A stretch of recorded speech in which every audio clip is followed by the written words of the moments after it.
I am Radhika Agarwal और स्वागत करती हूँ अपने यूट्यूब चैनल पर स्टडी टाइम विद राधिका। जैसा कि मैंने कल आपको वीडियो में बताया था कि आज मैं स्टडी प्लानर लेके आने वाली हूँ, तो मैं आ गई हूँ लेके आप सभी के लिए study planner for June and tenth. इसमें मैं आप सबको सब कुछ बताने वाली हूँ, एक एक चीज़ बताऊंगी कि आप कैसे इफेक्टिव टाइम टेबल बना पाओगे। Understood? So let's move to the video. अगर आप मेरे चैनल पर नए हो तो do subscribe my channel and also hit the bell icon for the update of the new videos. Let's begin. तो हमारा जो आज का मोटिव है वो है स्टडी पैनल पूरा हम लोग डिटेल में देखेंगे, समझेंगे और कैसे क्या करना ये देखेंगे। ठीक है, तो देखते हैं।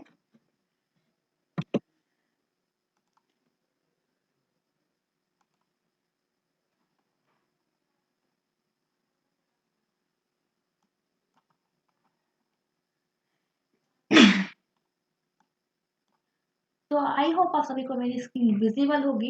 सबसे पहले हम लोग देखेंगे क्या क्या फैक्टर्स जिनको हमें मेंटेन करके रखना है ताकि हमारा जो टाइम टेबल बने वो बहुत इफेक्टिव बने, कोई भी उसमें कसर नहीं रह जाए अटेम्प्ट को क्लियर करने में। ओके, सबसे पहले देखते हैं फैक्टर्स इन्फ्लुएंसिंग ये फाउंडेशन टाइम टेबल। किसी किसी का तो टाइम टेबल ही प्रॉपरली नहीं शेड्यूल्ड हो पाता, जिसकी वजह से उनकी प्रिपरेशन में बहुत प्रॉब्लम आती है। कभी हेल्थ को लेके, कभी कुछ और काम को लेके, कभी कॉलेज को लेके वगैरह वगैरह। तो इसमें हम लोग पूरा डिस्कस करने वाले हैं। सबसे पहले देखेंगे कि हमारा जो डे रूटीन है वो कैसा होना चाहिए। ओके, सबसे पहले आप डे रूटीन जब भी बनाओ, आपको एक अच्छे से डेली रूटीन बनाना चाहिए। Begin by stabilising a proper daily routine. ये डेली रूटीन जो पूरा जो शेड्यूल जो मैं आपको बता रही हूँ, जो मैंने आपके साथ शेयर किया है, ये मेरा अभी जो रिसेंटली मैंने दिसंबर 23 वाला अटेम्प्ट दिया था, मैंने उसमें ये फॉलो किया था। इससे मुझे ये फायदा हुआ था कि मैं एक दिन में ना चारों सब्जेक्ट करती थी और मैं बोर भी बिल्कुल नहीं होती थी। लोग सेम सब्जेक्ट पढ़ पढ़ के भी बोर हो जाते, लेकिन मैं बोर नहीं होती थी। इसमें एक इसमें इसमें जादू है। अंडरस्टूड? तो आप भी ये फॉलो कर सकते हो, लेकिन इसमें प्रॉब्लम ये है कि इसमें बीसीआर और बीसीके दोनों इंक्लूड है, क्योंकि अब मेरे अपने जो सिलेबस है वो है नहीं। तो आप इसको हटा भी सकते हैं, नहीं तो आप उसको उसमें रिविजन कर सकते हैं, कोई और दूसरा कॉलेज का वर्क, अदर काम कोई भी कर सकते हो। ओके, तो इसके आगे है dedicate specific blocks of time for study. हमें ना अपना जो टाइम टेबल है उसमें डिवाइड करना चाहिए। किस किस में, कि स्टडी का टाइम कौन सा होना चाहिए, खाने का टाइम, कि नहीं खाते खाते पढ़ना है बिल्कुल भी नहीं। तो पूरा खाने का टाइम, पढ़ने का टाइम, ब्रेक्स कब लोगे, रिलैक्स कब करोगे, पूरा होना चाहिए। यहाँ पे एक बहुत अच्छी बात लिखी हुई है जो आप सभी के साथ मैंने शेयर की है कि consistency is the key to effective learning. अगर हमें अपनी लर्निंग को, अपनी पढ़ाई को बहुत इफेक्टिव बनाना है विदाउट वेस्टेज, तो हमें कंसिस्टेंसी मस्ट है।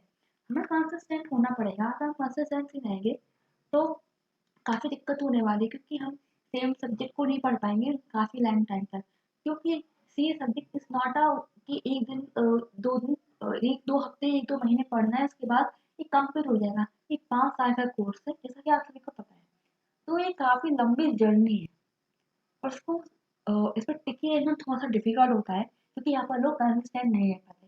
भले ही आप 2 घंटे पढ़ो, पर रोज पढ़ो, कंसिस्टेंटली पढ़ो। ओके, इसके बाद दूसरा हमारा जो पॉइंट है वो है सब्जेक्ट रोटेशन। अब सब्जेक्ट को कैसे पढ़ना है ये देखते हैं। आपको एक पूरा दिन एक सब्जेक्ट को देने की कोई ज़रूरत नहीं है। आप ना रोटेशनल अप्रोच फॉलो करो। रोटेशन बताती हूँ। Study different subject each day, prevents monotony and enhance overall understanding. जो क्या है, अगर आप सारे डिफरेंट सब्जेक्ट पढ़ोगे तो आप ना बोर्ड में नहीं होंगे, तो नए नए सब्जेक्ट पढ़ोगे। तो studying different subject each day prevents monotony and enhance overall understanding. Different subject होंगे तो बोर्ड भी नहीं होंगे। ओके, एंड हम लोग एक दिन में डिफरेंट सब्जेक्ट पढ़ेंगे, नए नए चीज़ें पढ़ेंगे तो मज़ा भी आएगा, अंडरस्टैंडिंग भी होगी, क्योंकि हम मज़े में पढ़ेंगे तो अंडरस्टैंडिंग तो बिल्कुल होगी। इसके बाद जो नेक्स्ट पॉइंट है वो रिविजन्स का है, क्योंकि बहुत बड़ा प्ले करता है लोग।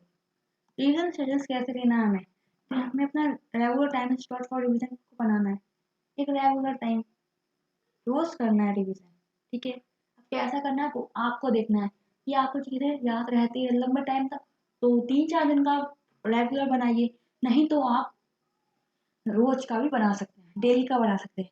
लेकिन स्पेस एफिशिएंसी जैसे कि मैंने बोला है कि कुछ 2 दिन बाद मत कीजिए रिवीजन या 1 दिन बाद कीजिए। ये नहीं है कि आप सेम चीज़ें आप करोगे ना रिवीजन तो दिक्कत होगी, पता भी नहीं चलेगा कि आपको ये चीज़ें याद हो रही हैं या नहीं हो रही हैं, समझ में आ भी रही हैं या नहीं आ रही हैं।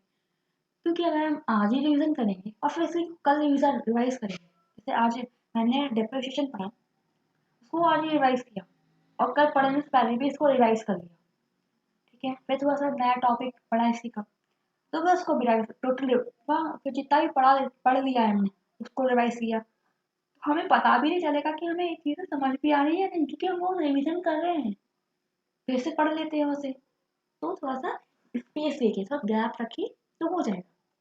तो टेक्निक प्रूवन टेक्निक है जो मैंने फॉलो की थी और ये बहुत वर्क हुई है। इसलिए ना ये जैसे कि सीए जो कोर्स है वो काफ़ी लंबा है, 5 साल भी बहुत होते हैं, तो लॉन्ग टर्म रिटेंशन रखना थोड़ा सा डिफिकल्ट है, क्योंकि ना 5 साल बाद हम चीज़ें अप्लाई कर पाते हैं ना, इस वजह से। इसलिए हमको लॉन्ग टर्म रिटेंशन के लिए रिविजन को स्पेस रिपीटेशन में रखना होगा। इसके बाद आता है मॉक टेस्ट की बारी, और मैं आपको सभी को बता दूंगा आपके पास मॉक टेस्ट अवेलेबल नहीं हो तो मैं आपके लिए प्रिपेयर करूंगी। आप उस पर ना स्टिक करोगे, OMR शीट पे प्रॉपर प्रैक्टिस कीजिए एंड मॉक टेस्ट मैं आपके साथ शेयर कर दूंगी, क्योंकि मैंने जो टेलीग्राम का चैनल बनाया है उस पर आप मैं सब कुछ शेयर करूंगी, A to Z सब कुछ, तो आपको कोई भी तकलीफ नहीं आने वाली है। आप बिंदास होके पढ़िए, मटेरियल पूरा मैं प्रोवाइड करूंगी, ठीक है। तो क्या बोलता है ये देखते हैं, ये वाला point, integrate regular mock test. एक अपनी बात हो गई लास्ट के 30 to 50 डेज जो मैंने आपको बताया था स्ट्रैटेजी में, उसकी बात कर रहा है कि टाइम टेबल में आपको इंटीग्रेट पोस्ट करना है मॉक टेस्ट, ठीक है। This test simulate some condition and help identify weak areas that require to additional focus. मैंने बताया था कि मॉक टेस्ट आप प्रैक्टिस करोगे, जो लोग मॉक टेस्ट प्रैक्टिस नहीं करते, जो गलती आप अभी मॉक टेस्ट को घर पे प्रैक्टिस करोगे, जो गलती आप अभी करोगे वो सीधा एग्जाम में कर दोगे, अगर आपने घर पे अगर आपने एक बार भी मॉक टेस्ट नहीं लगाया है, ठीक है। OMR पे लगाना बस, ठीक है। तो आपको पता भी चलता है कि आपने कहाँ गलतियाँ की हैं, वीक एरियाज कहाँ है, स्ट्रॉन्ग एरियाज कहाँ है। जो वीक एरियाज है उस पर एडिशनल फोकस चाहिए, सब कुछ मिल जाएगा, आपको पता होना है। आपको सब कुछ पता होगा कि आपको कहाँ वर्क करना है और कहाँ नहीं, कहाँ टाइम वेस्ट करना है कहाँ नहीं, ओके। अब बारी आती है शॉर्ट ब्रेक्स की। तो आपको बता दूं कि ब्रेक लेना भी ज़रूरी है। अगर आप कल से पढ़ते रहिए, लगातार पढ़ते रहेंगे तो बीमार भी हो सकते हैं, इसलिए आपको ब्रेक तो लेना है। थोड़ा सा टाइम इंटरवल के बाद थोड़ा सा ब्रेक ले लीजिए, 5-15-20 मिनट का, और इनफ होता है। तो taking break is a crucial for staying focused and avoiding burnout. आपको ना बर्नआउट मतलब एकदम से ना बर्डन फील ना हो, इसलिए आपको एक ब्रेक तो लेना बनता है। ऐसा होता है ना, break is the crucial element of the life. Break लेना तो बनता है, कभी काम से ब्रेक लेते हैं लोग, लोग घूमने जाते हैं तो वहां भी काम की बातें करेंगे तो नॉट फ्रेश होना भी जरूरी होता है। Plan brief pauses in between your study session to give your mind a chance to recharge. हमें रिचार्ज भी तो जैसे फोन होता है तो कोई डिस्चार्ज होता है ना, उसको भी चार्ज करना होता है, तो हमें भी तो रिचार्ज होना पड़ेगा ना।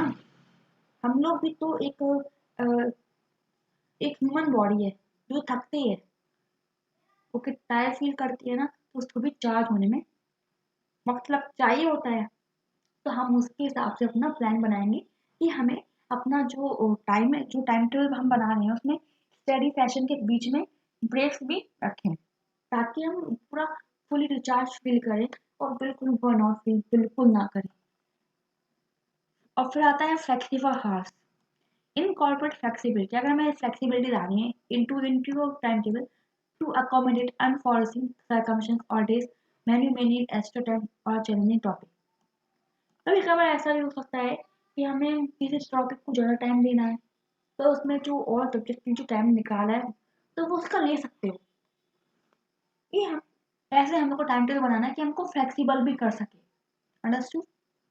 तो ये तो बात होगी थी कि फैक्टर्स क्या है। अब देखते हैं कि इफेक्टिव टाइम मैनेजमेंट कैसे हो सकता है। कि चलो देखते हैं।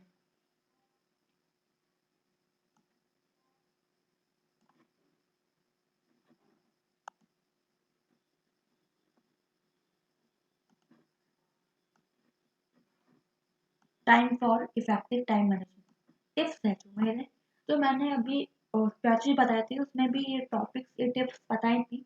अगर आपको वो वीडियो नहीं देखी है तो कोई बात नहीं, इसमें मैं इंक्लूड कर दूंगी। ओके। तो सबसे पहले जो फर्स्ट पॉइंट मैंने रखा है वो है सेट रियलिस्टिक गोल्स।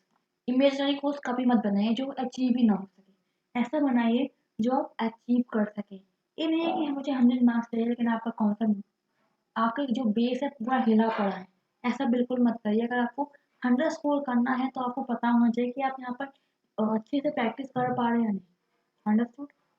तो इमेजिनरी गोल्स तो कभी मत बनाइए, एक रियलिस्टिक गोल बनाइए जिसको आप पूरा कर सको। So break down your study session into achievable goals. This approach enhance motivation and provide a sense of accomplishment. इसका मतलब है टारगेट्स बनाइए, डेली के टारगेट्स बनाइए कि हमें डेली ये टॉपिक कंप्लीट करना है। तब टॉपिक नहीं खत्म होता आप उठिए मत, फिर देखना आप कंसिस्टेंट हो जाओगे, आप इफेक्टिव हो जाओगे। इसके बाद है प्रायोरिटाइज वीक एरियाज। अगर आपके कोई वीक एरियाज है सिलेबस में तो उस पर वर्क कीजिए, उसको प्रायोरिटी दीजिए। फर्स्ट प्रायोरिटी वीक एरिया, जैसे फर्स्ट प्रायोरिटी तो योर हेल्थ, इसके बाद जो सेकंड प्रायोरिटी वो वीक एरियाज को देनी चाहिए। Discover your less strong subjects. तो मेरा सब्जेक्ट और लेस जो मेरा है, मेरा लॉ है, जो मेरा वीक एरिया में आता है, उसकी चीज़ें मैं लॉ की लैंग्वेज नहीं लिख पाती, तो ये मेरा वीक एरिया है, मुझे इस पर वर्क करना है। तो मुझे अपना टाइम टेबल इस तरीके से प्रिपेयर करूँगी कि मैं रोज़ प्रैक्टिस कर पाऊँगी, रोज़ लॉ की लैंग्वेज देख देख के लिखूंगी, पर लिखूंगी नहीं। जब तक आपके हाथ चलेंगे ना आपके दिमाग भी चलेगा। इसलिए मैं कहती हूँ कि जब भी आप कोई भी सब्जेक्ट पढ़ लो साथ साथ नोट्स बनाइए। क्वेश्चन अगर अकाउंट्स है तो उसके क्वेश्चन सॉल्व कीजिए, मैथ है तो सॉल्व कीजिए, एंड इकोनॉमिक्स के नोट्स बनाइए। ओके। और topics and dedicate extra time to that. उनको एक्स्ट्रा टाइम दीजिए क्योंकि आपके वो वीक एरियाज हैं। अगर आपने उन पर काम कर लिया ना तो आपको क्लियर करने से कोई नहीं रोकने वाला। Tackling areas of struggle at the beginning.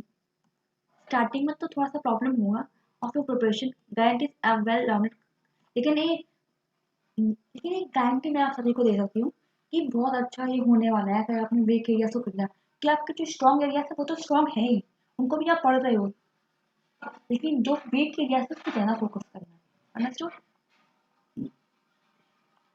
Utilise technology. अब अपनी जो जैसे टेक्नोलॉजी आज इम्प्रूव हो गई है, सब कुछ ऑनलाइन है, तो leverage technology for effective time management. आप अपना टाइम बचाइए।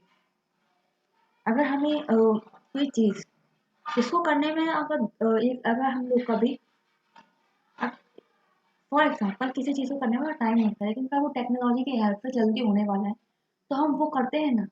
जैसे कोई अगर कोई ऑफलाइन कोचिंग परचेज करने वाला है, वहाँ से फॉर एग्जाम्पल जो 1 किलोमीटर दूर है, इसको जाने में कम से कम लगता है 15-20 मिनट। ओके, मिनट लगते हैं। और वही सेम जो कोचिंग है वो ऑनलाइन भी अवेलेबल है, तो आप वो ऑनलाइन लीजिए ना, कि आप वहाँ पर अपना टाइम बच जाएगा। जो 15 से 20 मिनट जो आप वहाँ पर जा रहे हो जाने में टाइम लग रहा है ना, वो आपका सेव हो जाएगा। तो यहाँ पर टेक्नोलॉजी तो यूज़ हो गया ना, तो यूज़ एप्स और टूल्स टू क्रिएट रिमाइंडर। अपने रिमाइंडर्स अलार्म वगैरह लगाते हैं ना ऐसे, तो वही चीज़ है। Track study hours and manage your time table dynamically. Dynamically का मतलब है चेंजली, जो चेंज होता रहता है डायनामिक। ठीक है। हेल्दी लाइफ स्टाइल, अपना जो लाइफ स्टाइल को हेल्दी रखना तो बहुत इंपॉर्टेंट है। ये कहना ensure prioritize our healthy life style. मैंने बोला था फर्स्ट प्रायोरिटी हेल्थ को, सेकंड प्रायोरिटी वीक एरियाज को, थर्ड प्रायोरिटी स्ट्रॉन्ग। ओके। एक बैलेंस डाइट लीजिए, रेगुलर एक्सरसाइज भी कीजिए। Adequate sleeps contribute to enhance cognitive function and improve learning. अगर आप ये सब फॉलो करते हो, प्रॉपर डाइट लीजिए, बेस्ट रेगुलर एक्सरसाइज कीजिए, एडिक्वेट जो स्लीप हमें नेसेसरी होती है दिन में वो लीजिए, तो आप ना अपना जो फंक्शन है वो अच्छे से परफॉर्म कर पाएंगे। अगर आपकी हेल्थ ही खराब होगी तो आप कैसे परफॉर्म करोगे, कैसे पढ़ोगे, कैसे अपना एग्जाम क्लियर करोगे? तो ये आपकी इम्प्रूव करेगा लर्निंग को। अब adaptability, be open to adjusting your time table as needed. आप अपना ऐसे बनाइए कि आप अपने एडजस्ट कर सकते हो टाइम टेबल को। If you find certain subject require more attention than anticipated, be willing to reshuffle your schedule accordingly। अगर कभी लगता है कि ये सब्जेक्ट को ज़्यादा टाइम लग रहा है तो आप दोबारा से अपना पूरा शेड्यूल बनाइए, उसके अकॉर्डिंग पूरा चेंज कीजिए शेड्यूल, क्योंकि आपको पता है कि ये मेरा वीक सब्जेक्ट है, इसमें मुझे और टाइम देना है, तब उसे और वर्क कीजिए, तो आपको तो वो भी होता जाएगा और जो स्ट्रॉन्ग है वो तो हो ही रहे हैं। अब बात आती है हमारे जो टाइम टेबल क्या होने वाला है वो।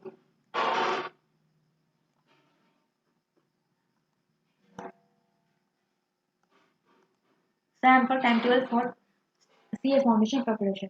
ये सैम्पल तो नहीं, लेकिन जो मैंने बनाया था वो ही मैं आप सभी के साथ शेयर कर रही हूँ। सॉरी। सुबह सुबह 7:30 से 8:30 बजे तक आपको morning routine, breakfast morning routine में आता है। जैसे कि आप उठिए, रेगुलर एक्सरसाइज कीजिए, और जो ब्रश करना ये सब वगैरह रूटीन में मॉर्निंग रूटीन में आता है। फिर ब्रेकफास्ट कीजिए 1.5 घंटा इसके लिए। इसके बाद 8 से 10 बजे तक आपको अकाउंट्स करना है, क्योंकि सुबह फ्रेश माइंड रहता है, तो आप अकाउंटिंग फ्रेश माइंड से करोगे तो कॉन्सेप्ट जल्दी समझ में आएंगे। फिर 10 से 10:15 तक शॉर्ट 15 मिनट का ब्रेक ले लीजिए। शॉर्ट ब्रेक हमने ले लिया है। इसके बाद आते हैं 10:15 से पौने 12 तक। यहाँ पर मैंने रखा था बीसीआर, लॉ एंड बीसीआर, लेकिन अब बीसीआर नहीं है तो आपका टाइम ना यहाँ पर लॉ को पूरा टाइम आप यहाँ पर लॉ को दे सकते हैं, बिजनेस लॉ, ठीक है। इसके बाद पौने 12 से 1 बजे तक आप अपना लंच ब्रेक ले लीजिए, लंच कर लीजिए, इसके बाद थोड़ा सा ब्रेक भी ले लीजिए, ठीक है। इसके बाद 1 से 2:30 बजे तक आपको मैथ्स करनी है, जिसका नाम बदल के क्वांटिटेटिव एप्टीट्यूड रखा गया है, ठीक है। इसके बाद फिर मैथ्स करना, एलआर और स्ट्रेस मत करना, उसका भी पूरा बता रही हूँ मैं।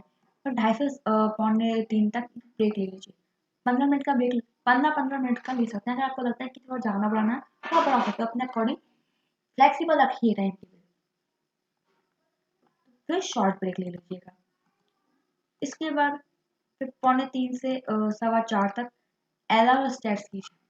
एलआर तो आप बताइए, एलआर आप 8 घंटा की है, सिर्फ 30 मिनट्स कीजिएगा, और स्टेट्स को जाना प्रायोरिटी देना है, बिकॉज में इसमें यहाँ पर कॉन्सेप्ट इसमें बहुत स्कोरिंग सब्जेक्ट है। बिकॉज स्टेट्स में अगर आप स्टेट्स कर लेते हो एंड एलआर करते हो तो आप पास हो जाओगे। 20 मार्क्स की आती है रीजनिंग, एलआर। स्टेट्स आती है 40 मार्क्स की। अगर आप अगर 50% सिलेबस करते हो स्टेट्स का तो आप पास हो जाओगे। नेक्स्ट उसके बाद 4 से 4:30 तक एक शॉर्ट ब्रेक ले लीजिए, अपने बॉडी को स्ट्रेच कर लीजिए, थोड़ा सा घूम लीजिए। इसके बाद 4:30 से 6 बजे तक आप इकोनॉमिक्स, बीसी के तो अब है ही नहीं, तो उस पर फोकस मत कीजिए। तो आप यहाँ पर 6 से 7 बजे तक आप एक रिवीजन कर लीजिए जिस सब्जेक्ट का आपको करना है, ओके। वो चाहे फिर अकाउंट्स का करना हो रिवाइज, कि क्या क्या कॉन्सेप्ट पढ़े थे वो रिवाइज कर लो। यहाँ पर अगर आपने थोड़ा थोड़ा सा पढ़ा है तो आप 2 सब्जेक्ट कर लीजिए, मैथ्स कर लीजिए या इकोनॉमिक्स कर लीजिए। मैं तो कहूँगी आप यहाँ पर लॉ एंड मैथ कीजिए, वो बेटर रहेगा।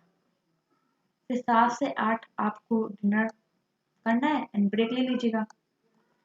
8 से 9, 8 से 9:30 बजे आप मॉक टेस्ट, ये मतलब लास्ट के टाइम पे भी आप फॉलो करना, वही कभी ये मतलब पूरा अब इसमें फ्लेक्सिबल बनाया मैंने, या बाद में भी कर सकते हो कि मॉक टेस्ट के टाइम आप मॉक टेस्ट कब करना है तो आप इस टाइम पे कर सकते हो mock test, okay. Mock test अगर आप 8 बजे का 3 घंटे का मॉक टेस्ट है तो 8 से 10 कर लीजिएगा। ओके, अगर 2 घंटे का है, अगर मैं एमसीक्यूज वाला है तो वो 2 घंटे में हो जाएगा। 10 बजे तक हो जाएगा, 11 बजे तक तो एक सेकेंड। हाँ, जो अगर 3 घंटे का आप मॉक करते हो तो वो 11 बजे तक होगा, और जो आप 1 घंटे का 2 घंटे वाला करते हो एमसीक्यूज वाला 2 घंटे, वो 10 बजे तक हो जाएगा। लेकिन अभी जब अभी तो हम लोग सिलेबस करेंगे तो यहाँ पर आपको प्रैक्टिस करना है। यहाँ पर मैथ ले सकते हो और अकाउंट्स ले सकते हो। ठीक है, फिर 9:30 से 10 बजे तक आपको अपना जो अगले दिन का प्लान है वो सेट करना है। ठीक है, आप अपना टाइम फ्लेक्सिबल कर सकते हो। ये मेरे अकॉर्डिंग था, मेरे आंसर मैंने आपको अपना सही टाइम में स्टडी प्लान बता दिया है। अगर आपको वीडियो अच्छी लगी हो तो do like the video and let me know all the queries and doubts. आपके डाउट्स भी क्लियर करते हैं। ठीक है, तो thanks for watching. Good bye. विजय भव।